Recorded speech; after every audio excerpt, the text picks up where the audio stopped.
और थोड़ी देर में खेल खत्म करके वो हाथ झाड़ते हुए उनके पास आए और बोले, जी कहिए, मैं ही हूं निराला।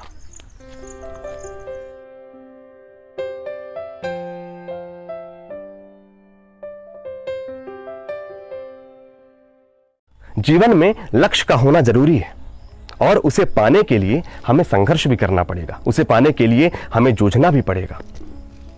लेकिन लक्ष्य के लिए जो ये यात्रा है, ये आनंद भरी होनी चाहिए।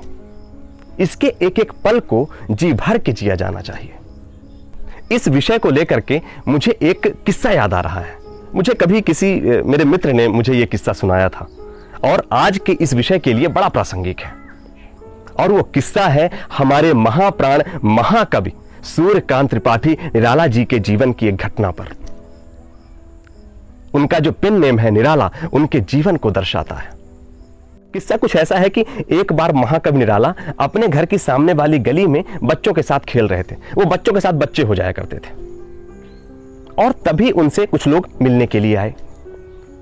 उन लोगों ने कभी भी इस महाकवि को देखा नहीं था, वो पहली बार मिलने आए थे, घर नहीं पहचान पा रहे थे। तो ये जो बच्चे खेल रहे थे, उनसे उन्होंने पूछना चाहा। उसमें सबसे सियाना जो बच्चा था ये अपने महाकवि थे। उन्होंने उनको बुलाया। वो एक व्यस्त भाव से उनके पास गए। जी कहिए। उन्होंने कहा कि क्या आप हमें निराला का घर बता सकते हैं, महाकवि निराला का? अच्छा, एक काम करिए, थोड़ा प्रतीक्षा करिए, मैं उनका घर आपको बता दूंगा। और वो चले गए और थोड़ी देर में खेल खत्म करके वो हाथ झाड़ते हुए उनके पास आए और बोले, जी कहिए, मैं ही हूं निराला।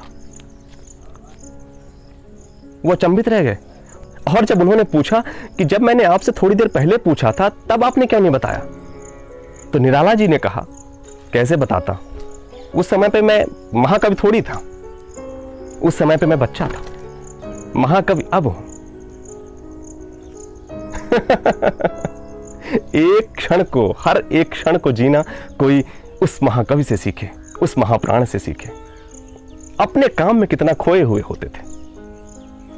मैं यही कहना चाहता हूं कि जीवन में आपके लक्ष्य हो, लेकिन उस लक्ष्य का जो रास्ता हो उसे आप आनंद भरा रखें, खुशियों भरा रखें। धीरे धीरे धीरे धीरे धीरे धीरे उस लक्ष्य तक पहुंचेंगे। पहुंचे तो ठीक, नहीं पहुंचे तो आपका हर एक क्षण आपका एक लक्ष्य था, आपने हासिल किया था। तो बस यही कहना चाहता था।